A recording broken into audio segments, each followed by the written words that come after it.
eu sou a professora Jéssica Marciela e hoje vamos continuar estudando a reprodução da classe Turbellaria. Então vamos analisar a anatomia reprodutiva dos turbelários tricládidos, que são predominantemente monóicos, ou seja, eles são hermafroditas, com sistemas complexos projetados para fertilização cruzada. Primeiro ponto, vamos falar sobre a anatomia masculina. O sistema ele consiste nesses múltiplos testículos que se conectam em canais deferentes. Os espermatozoides eles são conduzidos à vesícula seminal, onde permanece armazenado até a cópula. No momento que ocorre a transferência, ele passa pela glândula prostática e pelo ducto ejaculatório e atravessa esse pênis muscular. Já a anatomia feminina e essa glândula anexa, os ovários, eles produzem os óvulos que viajam pelos ovidutos. Um diferencial importante que a gente tem que prestar atenção é que a gente já estudou a presença desses vitelários, ou glândulas vitelinas. Elas são responsáveis pela produção das células vitelinas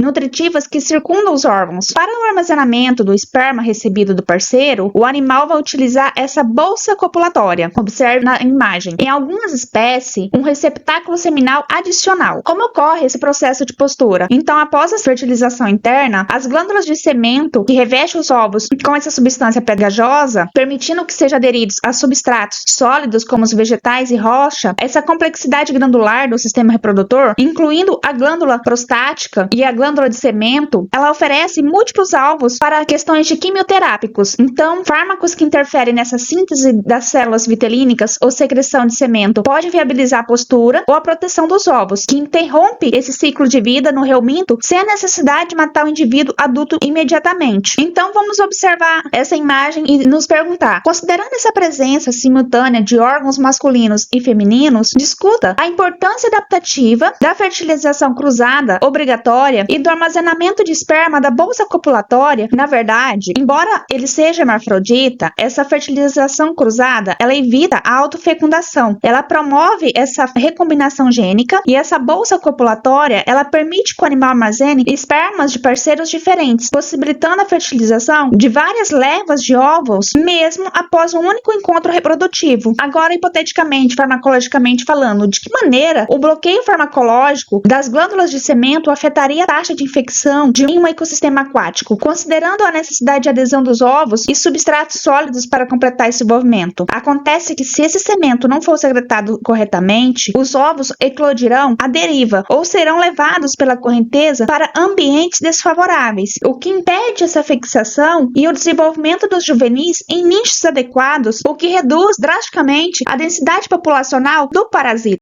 Embora os turbelários sejam hermafrodita, a reprodução sexuada ela envolve comportamentos complexos para garantir essa fertilização cruzada e otimizar o investimento energético de cada indivíduo. Um acontecimento curioso é a guerra de pênis em policládidos, como está representado nessa figura. Nesse momento, ele ocorre uma cópula não recíproca recompetitiva. Dois indivíduos utilizam seus pênis duplos e protuberantes para tentar perfurar a epiderme do parceiro em qualquer parte do corpo. Um processo chamado de impregnação hipodérmica. O vencedor, no caso, é aquele que consegue injetar o esperma no parceiro sem ser injetado, evitando assim o custo energético de produzir ovos e carregar a prole. Nessa inseminação hipodérmica, ela ignora totalmente qualquer via genital feminina tradicional, como o gonóporo. Ele força o esperma a migrar através do mesênquima até os ovários. A bioquímica do líquido seminal e das glândulas prostáticas nesses animais contém enzimas protoelíticas que facilitam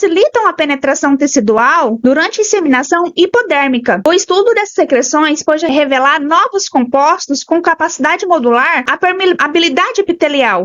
Isso é um tema de interesse para o desenvolvimento de sistemas de entrega de fármacos via transdérmica ou neutralização de toxinas parasita que utiliza mecanismo semelhante de invasão tecidual. Quando a gente fala de cópula recíproca e postura, em outros grupos, como os tricládidos, a cópula recíproca ela é o padrão, onde ambos trocam esse espermatozoide de forma mútua e cooperativa. Após a fertilização, os animais produzem esses óvulos encapsulados, que possuem proteção contra estresses ambientais, e o desenvolvimento nesses grupos tende a ser direto, que resulta em juvenis que já apresentam essa morfologia básica de um adulto. Então, como essa transição da cópula recíproca para a impregnação hipodérmica competitiva altera a dinâmica de seleção sexual em populações de turbelários hermafroditas? Acontece que essa impregnação hipodérmica, ela reduz a cooperação e transforma o encontro reprodutivo em uma disputa de custo-benefício. Isso pode levar a uma corrida armamentista evolutiva, porque os indivíduos desenvolvem epidermes mais resistente ou comportamento de esquiva mais eficiente para evitar o papel materno. Agora, se a gente considerar, hipoteticamente, que a inseminação hipodérmica causa lesões no tegumento do parceiro, de que maneira essa alta capacidade regenerativa, mediada por neoblastos, atua como adaptação secundária necessária para a sobrevivência após esse evento reprodutivo? Acontece que essa regeneração total ela é rápida e ela é essencial para fechar feridas causadas pelo estilete penial. Ele previne infecções secundárias e a perda de fluidos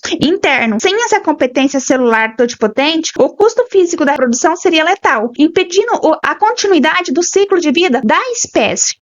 Então vamos analisar agora a diversidade de ovos e métodos de postura que reflete essas adaptações ecológicas dos diferentes grupos de turbelário. Vamos ao primeiro ponto, que é a questão da fixação e proteção. Observe essa figura A e B. Muitas planárias de água doce, elas depositam cápsulas de ovos, que está sinalizado como CO nessa imagem, pedunculadas. Eles fixam firmemente a vegetação submersa e essas cápsulas ou casulos são secretadas pelas glândulas da casca e garante a proteção de embriões, predadores e correntes da água. Outro ponto que acontece, que são os ovos subtâneos versus ovos dormentes, que é essa figura C e D. Em alguns grupos, a gente observa uma estratégia de sobrevivência bimodal. O que seria isso? Ovos subtâneos, que são os ovos de casca fina, que eclode rapidamente, permitindo um aumento populacional explosivo durante a estação favorável. Geralmente ocorre no verão. E ovos dormentes, que está sinalizado como OD, que possui essa casca espessa e resistente, capaz de suportar congelamento, até mesmo dessecação do habitat.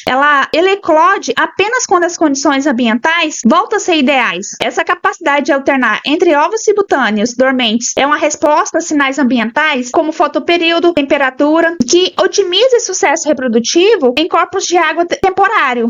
Essa casca dos ovos dormentes, ela é composta por proteínas cloretizadas, altamente resistentes e solventes e agentes químicos. Esse é um grande desafio quando se trata da área da farmacologia, no controle de reumíntos, pois muitos infetantes ou fármacos ambientais não conseguem penetrar nessa barreira. Entender essa composição bioquímica dessas cápsulas é essencial para o desenvolvimento de novos agentes ovicidas que possam quebrar essa resistência. Então, se a gente considerar de que maneira essa produção de ovos dormentes, que está representado na figura D, ela atua como um mecanismo de dispersão temporal, permitindo que a linhagem sobreviva a eventos de extinção local causados por secas sazonais, a resposta está no que a gente já falou, que ovos dormentes funcionam como um banco de sementes no sedimento. Mesmo que toda a população ativa de adultos morra devido à seca, a população é restaurada a partir desses ovos, assim que o ambiente é reidratado, que garante a persistência da espécie no ecossistema ao longo dos anos. Hipoteticamente falando, se a gente considerar essa impermeabilidade das cápsulas dos ovos, por que o tratamento de reservatórios d'água focado apenas na eliminação de indivíduos adultos é frequentemente ineficaz para o controle de longo prazo de populações de invertebrados, parasitas ou vetores? Acontece que barreiras físicas e química da cápsula protege o embrião contra a ação de agentes externos e ainda assim,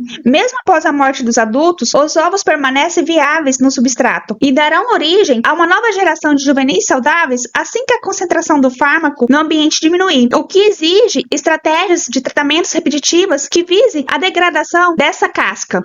Então vamos conectar essa mecânica da reprodução sexuada com o ciclo de vida indireto que a gente mencionou anteriormente. Então a gente já falou sobre a cópula recíproca, observe nessa figura A. Aqui a gente observa o processo de cópula mútua, que é muito comum em indivíduos de vida livre. Diferente da guerra de pênis, neste comportamento, o pênis de cada indivíduo é inserido na abertura feminina, ou poro genital feminino do parceiro. Essa estratégia garante que ambos os indivíduos saiam do encontro fertilizados, o que otimiza essa produção de ovos para a população. O ponto B que a gente tem que observar, a larva de Muller, que é essa figura B. O resultado desse esforço reprodutivo em muitas ordens marinhas é a larva de Muller. Observe que essa densa cobertura de cílios em toda a periferia, esses cílios não apenas permitem a locomoção na coluna d'água, mas também ela cria correntes que direcionam partículas alimentares para a boca da larva. A importância dessa larva é como um mecanismo de fluxo gênico, porque enquanto os adultos são bentônicos e possuem mobilidade limitada, elevada e curtas distâncias, o estágio larval planctônico, ele permite colonização de recifes distantes, sendo um fator crítico para a resiliência genética e biogeografia do grupo. A superfície ciliada dessa larva, ela é extremamente sensível a surfactantes e poluentes lipofílicos, que altera a tensão superficial da água. Substâncias que inibem essa coordenação ciliar podem ser estudadas como exemplo de neurotoxicidade precoce, visto que a natação